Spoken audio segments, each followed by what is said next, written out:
Hace unos días estaba viendo este video. Habla de una cámara muy especial y vi esta foto que me voló la cabeza. Es una especie de espacio liminal, cyberpunk, analógico que me encantó. Ese video de uno de mis creadores favoritos, GX6, habla de la cámara Epson RD1.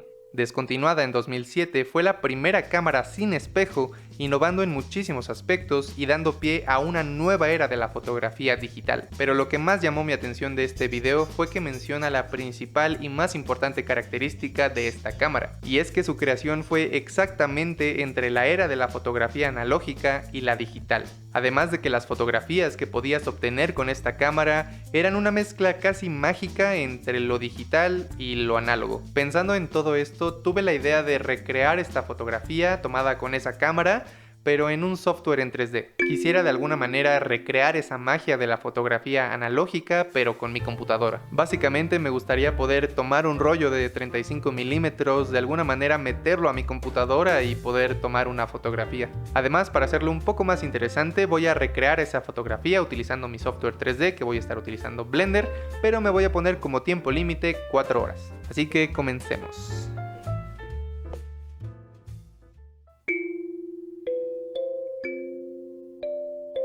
Normalmente al hacer cualquier tipo de proyecto en 3D, ya sea animar, modelar o esculpir, se requiere hacer un blocking. Este es un término que se refiere a hacer a grandes rasgos y con formas muy básicas el trabajo que quieras hacer. Si vas a modelar una herramienta, necesitas primero las formas básicas y luego las formas más pequeñas. Si vas a esculpir un personaje, antes de hacer detalles en los ojos o los labios, necesitas primero establecer las proporciones del personaje con figuras primitivas como cilindros, cubos o prismas. Si animarás un personaje, necesitas bloquear primero las poses clave para entonces trabajar después en las poses intermedias. Y en este caso, como voy a recrear una fotografía, primero necesito investigar cómo fue que se tomó esa fotografía. Sabemos que se utilizó la cámara Epson RD1, la cual toma fotografías con unos colores muy particulares que podemos emular después en Blender. Observando con detenimiento la cámara, pude notar que se utilizó un lente de 35 milímetros. Entonces el lente de nuestra cámara en Blender también tendrá 35 milímetros. Y por último, la relación de aspecto que no pude encontrar por ninguna parte, pero parece un 4/3, entonces investigué de qué tamaño tenía que ser nuestra foto, 1024 por 768.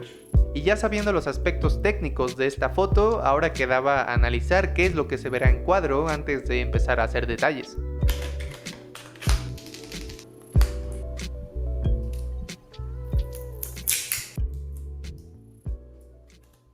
Para empezar, podemos ver tres volúmenes muy claros, que son estas tres edificaciones. Estas las voy a resaltar con color blanco. 1, 2 y 3. Estos volúmenes grandes a su vez tienen dentro algunos volúmenes más pequeños que voy a resaltar con el color amarillo, por ejemplo los techos o toldos y las ventanas también. Y para lograr recrear con éxito algo, ya sea un dibujo, una escena en 3D o la mayoría de proyectos visuales, es sumamente necesario ponerle atención a los espacios negativos, pues puede ser que nuestros volúmenes sean correctos, pero gracias a los espacios negativos, lo que queremos recrear puede no parecerse absolutamente nada al original. Además de ser necesario un blocking de los volúmenes, también muchas veces se hace un blocking de la iluminación, como en videojuegos o en algunas escenas. Esto para ver cómo van a funcionar las sombras y también establecer la posición de la luz o luces. Entonces establecí los volúmenes principales, los volúmenes secundarios y la iluminación.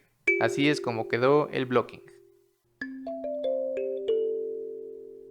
El siguiente paso es comenzar a darle detalles a los volúmenes más grandes. Casi siempre en el 3D se trabaja de lo general a lo particular, entonces teniendo el blocking de la fotografía que quiero recrear, puedo comenzar a modelar las partes de estos volúmenes. Durante este proceso es posible determinar el tamaño, la forma y la textura que va a tener un objeto. Se utilizan vértices, líneas y caras para modelar, y prácticamente todo puede ser modelado utilizando extrusiones, moviendo vértices, escalando y suavizando bordes. Así que hice los detalles que quería con geometría, las hendiduras, los bordes, los objetos más pequeños como las ventanas, el tubo y estos pequeños objetos de metal. Y así se ve la escena con los detalles de los contenedores que modelé, también las ventanas y los objetos que hay por ahí.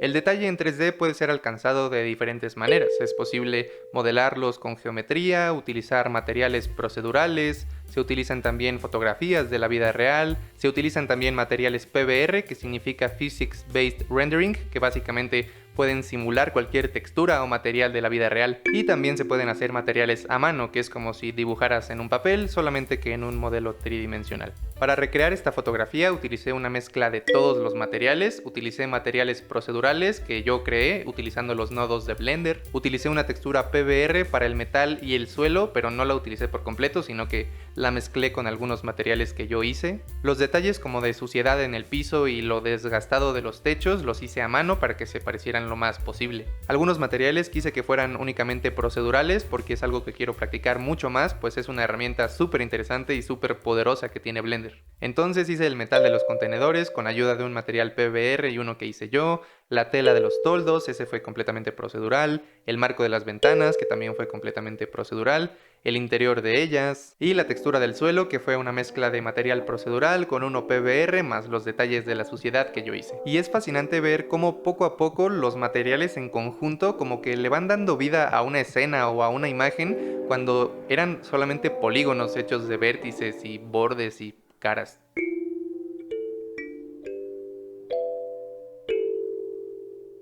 Para darle los últimos toques y hacer que se pareciera lo más posible a la fotografía original, utilicé los nodos de composición de Blender. En esta parte de la composición se utilizan también nodos, solamente que no son exactamente iguales que los de las texturas, pero es posible modificar el contraste, la saturación de los colores, añadirle ruido o texturas a la imagen, y como hay algunos colores que todavía no se asemejaban lo suficiente a la fotografía original, entonces pues utilicé algunos nodos. Le bajé la saturación a los naranjas y a los rojos, bajé un poco los azules para que se volvieran un poco más verdosos, añadí una textura de ruido, modifiqué un poco las curvas y este fue el resultado final.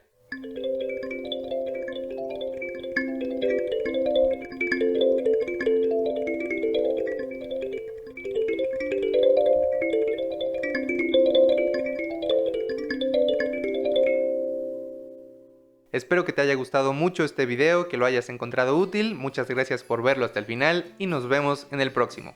Adiós.